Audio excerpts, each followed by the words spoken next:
Hello everyone, got a new camera for Christmas, so I'm figured I'd test it out by making a winter warmer update video. This is the final winter warmer update video that I'll be making because I'm virtually done with the winter warmer. Not because I finished my project, but because I've run out of time and my work schedule won't allow me to get everything else done before the end of the challenge is complete. But I can at least show you what I've got left, and then we'll pretend that those got completed because it's close enough. And then I'll show you what I was able to get complete. So on popsicle sticks ready to get painted up, I've got 4 units of Hungarian Fusiliers. I should actually say it's 3 units of Hungarian Fusiliers and then 1 unit of a consolidated Grenadier Battalion. And then once those are complete, I'll be working on, I've got 6 more German Fusiliers for my 6mm Austrian Army. So that's what I have left to do for my Austrian project. But let's take a look at what I have already completed. So I've arranged all of my Austrian miniatures that I've painted on the table, and actually having them on the table, it looks different than what I would have expected when they're just kind of sitting in the storage box. Get a closer look. We've got 8 cuirassier units arranged in 2 brigades of 2 regiments each, kind of in a support, one front line with a support line. 4 brigade commanders, and then there's I guess you can call him a wing general, as a sub-general for the campaign game. There's a heavy battery that's unlimbered here. And then we have 2 Bavarian infantry units. They're attached in Austrian service. They're Austrian allies, with a medium gun unlimbered next to them. To the rear we have 2 Austrian Grenzer units. They're in column, prepared to support the Austrian left flank. We got 3 Austrian, these are the territorial militia units. And to the rear we have another sub-general. In this case he'd be acting as a left-wing commander. This is a light battery that's unlimbered. And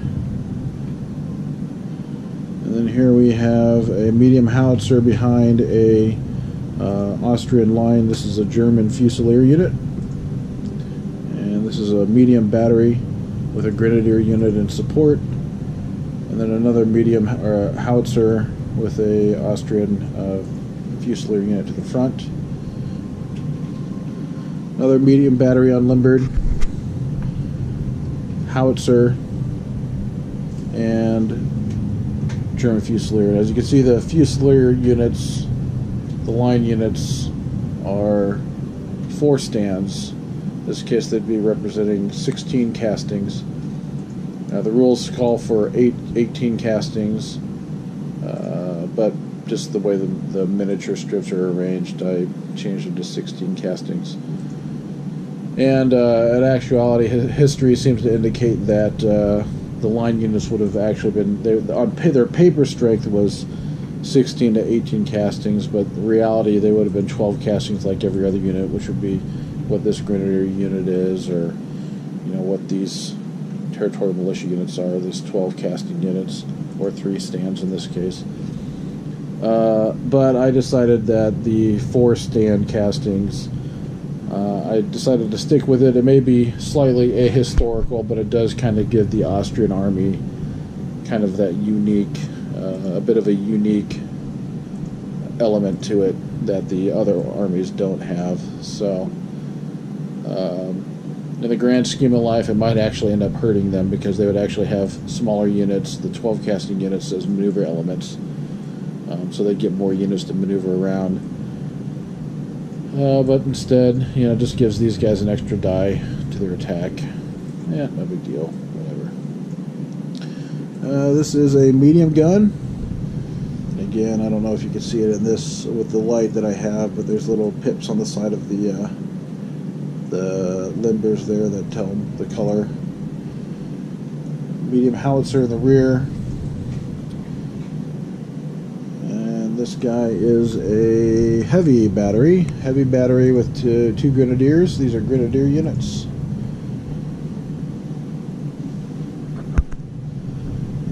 Another heavy battery anchoring the flank with two light Grenzer units arranged in their skirmish line formation. I guess in this case they'd be used to sweep the flank or capture any rough terrain objectives that were on the flank. In this regard, in the 7 Years' War period, in this rule set that we use, light infantry is not. They don't screen the front of the main line like they would in the Napoleonic period. That hadn't quite been developed yet. They did get used in that regard to some degree, but not quite as developed as it was in the Napoleonic period. And so if you arrange your skirmish units to the front of your line and hoping that they would screen your line, you're going to be in for a rude surprise when they get charged, and then you end up getting your entire line charged, and there's nothing you can do about it. They're supported by a Hussar regiment and a Dragoon regiment brigaded together, also with an attached light horse battery. We have the general on the sub-general represent the right wing commander. And I ran out of room, so I decided to put the remaining 4 artillery pieces. It's 3 light batteries and a heavy battery. Decided to put them kind of in its artillery reserve, for lack of a better place to have them. I don't know if necessarily artillery reserves are used during this period. I don't know if it's they would be or not, but yeah, I wanted to put them on the board because I wanted to get shown to you guys. So there they are, in a historical artillery reserve. And then finally, we've got 2 Dragoon regiments brigaded together in the rear center, acting as a reserve unit. And they're able to quickly respond to either flank should there be any threats to either side, or even be used to exploit a gap in the center.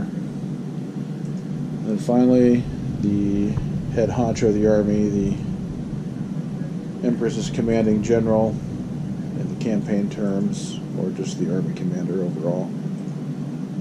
But that's the overall. That's everything that I have painted. Pretty much everything.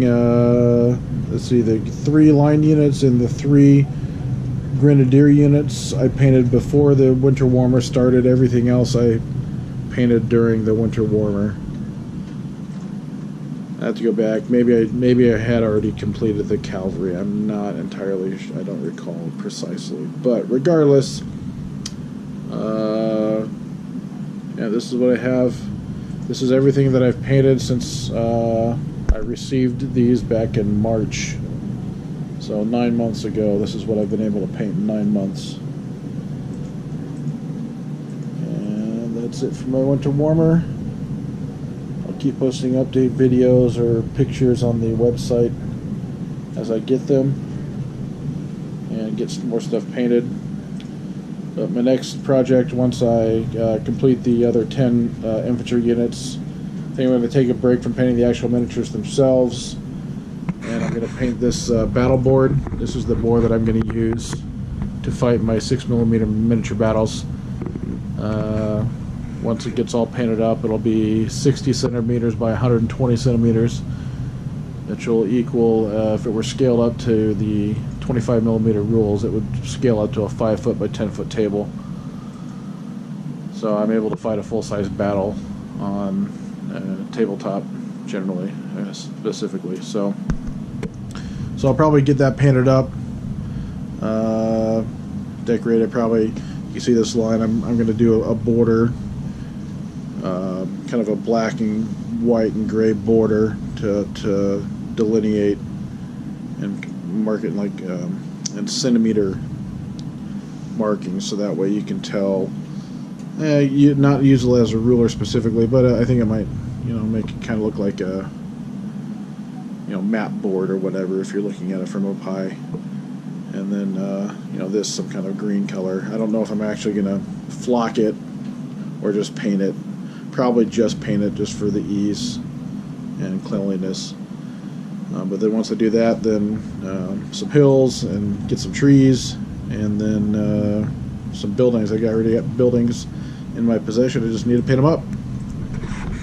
And then once I get that done, then I'll start working on the Prussians, because then I can start building the Prussian army, and then as I build them, depending on what I get, I can start working on battles. And just start filming and playing miniature battles with my 6mm army.